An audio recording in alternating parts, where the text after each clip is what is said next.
देखिए, एग्ज़ाम में सबसे ज़्यादा पूछे जाने वाला प्रश्न है, जब आप किसी भी चीज़ का पीटी दीजिएगा या एसएससी हो या फिर बीपीएससी हो या कोई भी एग्ज़ाम का अगर आप पीटी दीजिएगा तो इससे एक क्वेश्चन हमेशा कहीं न कहीं पॉलिटी से पूछा जाता है। और पिछले वीडियो में हम बताए थे कि बहुमत क्या होता है और बहुमत कितने प्रकार के होते हैं, जैसे कि साधारण बहुमत, प्रभावी बहुमत, पूर्ण बहुमत, विशेष बहुमत। तो तीनों बहुमत हम पहले वाले कर चुके थे और तीनों बहुमत के बाद विशेष बहुमत मेरा बच गया था। और तो उसी में आज हम जानते हैं कि विशेष बहुमत जो होता है तो कहाँ-कहाँ यूज होता है। ध्यान से आप सुनिए, सब समझ में आ जाएगा, ठीक ना। तो देखिए, विशेष बहुमत 3 प्रकार का होता है। एक अनुच्छेद 61 में प्रयोग किया जाता है, एक अनुच्छेद 249 और 312 में प्रयुक्त किया जाता है, एक अनुच्छेद 368 में प्रयुक्त किया जाता है, मतलब कि संविधान संशोधन में।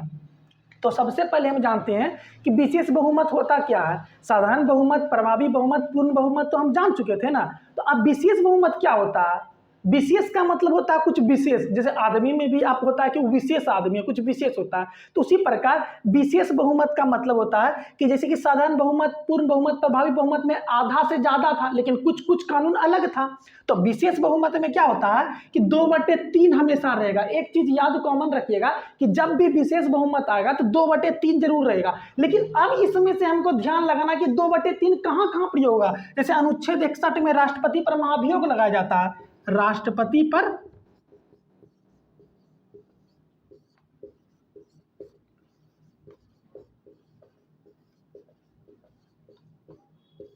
पर महाभियोग लगाया जाता है। और अनुच्छेद 249 और 312 पे राज्य सूची पर कोई भी राज्यसभा कानून बना सकती है, अनुच्छेद 249 के अनुसार, ठीक ना। और 312 में अखिल भारतीय सेवा का प्रावधान का उल्लेख किया गया। तो अखिल भारतीय सेवा क्या है तो जानिए, आईएएस, आईपीएस और आईएफएस, ठीक ना। आईएफएस का मतलब इंडियन फॉरेस्ट सर्विस नहीं जानिएगा, इंडियन फॉरेस्ट सर्विस अलग होता है, विदेश का सर्विस होता है।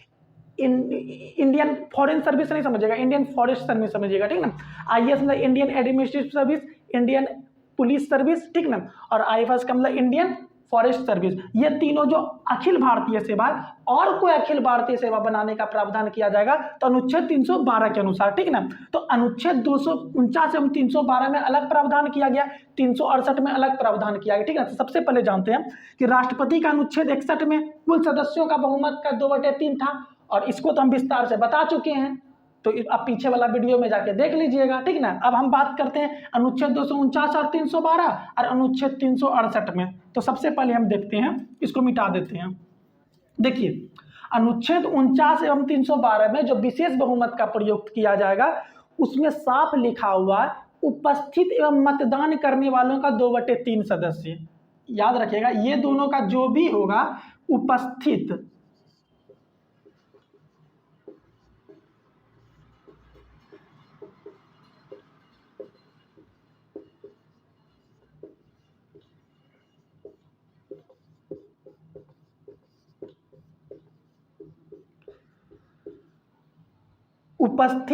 अनुच्छेद 249 या 312 में अनुच्छेद 249 बताएं राज्य सूची के विषय के बारे में और अनुच्छेद 312 अखिल भारतीय सेवा।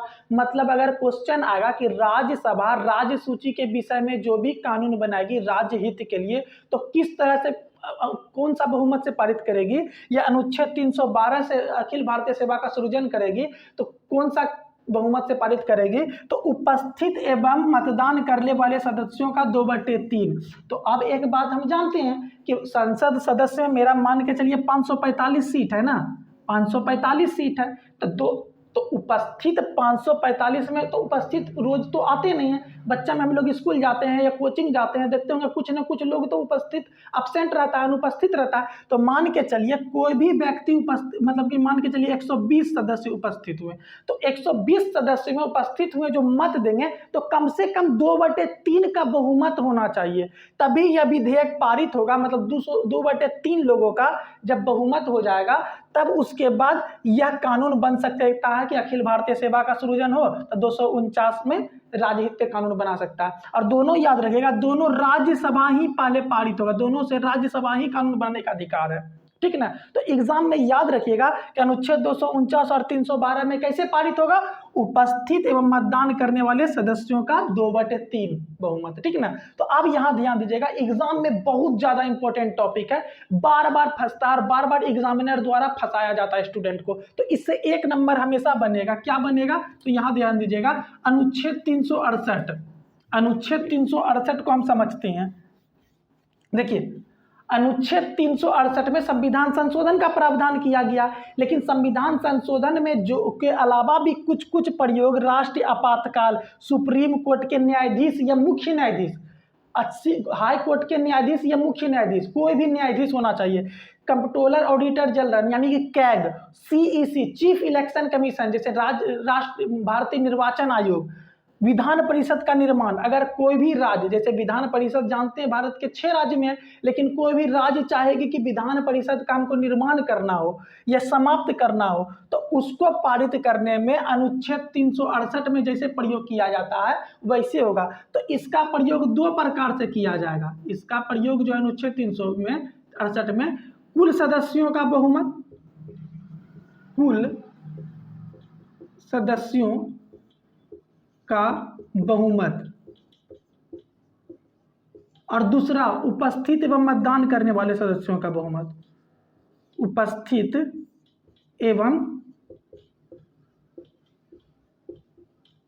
मतदान करने वालों संख्या का बहुमत।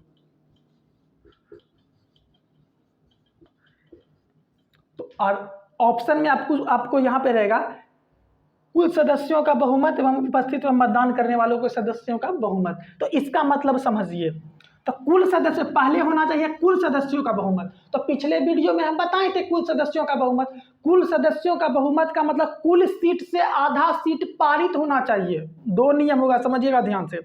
यानी कि आप बीपीएससी, यूपीपीसीएस या यूपीएससी देते हैं तो आप देखते होंगे पहले पीटी निकलेगा तो मेंस होगा। मान के चलिए यूपीएससी ही आप दीजिएगा तो पहले सीसेट में 33% लाइए, उसके बाद जीएस में कटअप बनेगा। तो उसी प्रकार यहाँ जानिए कि कुल सदस्यों का बहुमत पहले क्या होगा, 545 सीट है मेरा, 545 मेरा सीट है, 545 का कुल सदस्यों का बहुमत कितना होगा, 2 से भाग दीजिए आधा प्लस 1, मतलब कि 273 लोगों का पहले बहुमत होना चाहिए। ये नियम पूरा हो गया तो एक स्टेज पार हो गया।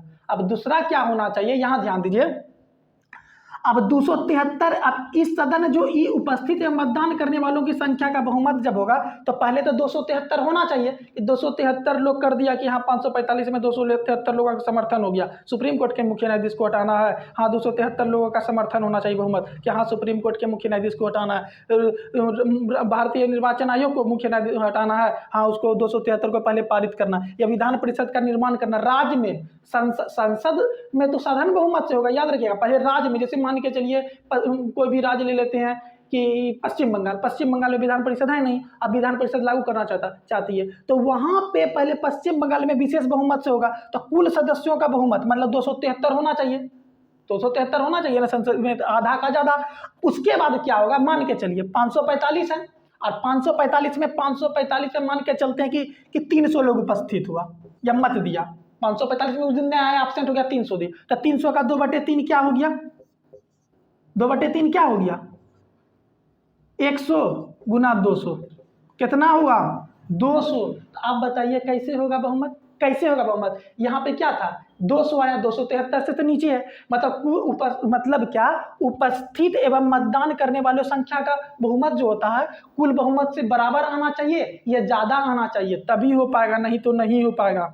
नहीं समझे आप बात को, फिर से समझते हैं। देखिए यहाँ ध्यान दीजिए, पहले कुल सदस्यों का बहुमत हो गया 273, आधा से एक ज्यादा। अगर आप वीडियो नहीं देखे हैं तो पीछे जाके देखिएगा, सब समझ में आ जाएगा, ठीक ना। उसके बाद देखिएगा, बोल रहा उपस्थित एवं मतदान करने वाले सदस्यों का बहुमत, मतलब नहीं है कितनों भी रहना चाहिए। तो आपको पता है कि बहुमत के लिए कोरम होना चाहिए, 10% होना चाहिए, या 1/10 सदस्य होना चाहिए, ये कोरम होना चाहिए। कोरम होगा तभी तो बैठक होगी, उसके बाद ये सब चर्चा होगा। तो अब देखिएगा 273 हो गया, उसके बाद हम मान के चलते हैं, जैसे कि मान के चलिए कि अब देखिए हम मान के चलिए 480 सदस्य वोट बैठा है। और 480 में 2/3 की हुआ, 480 का 2/3 कितना हुआ,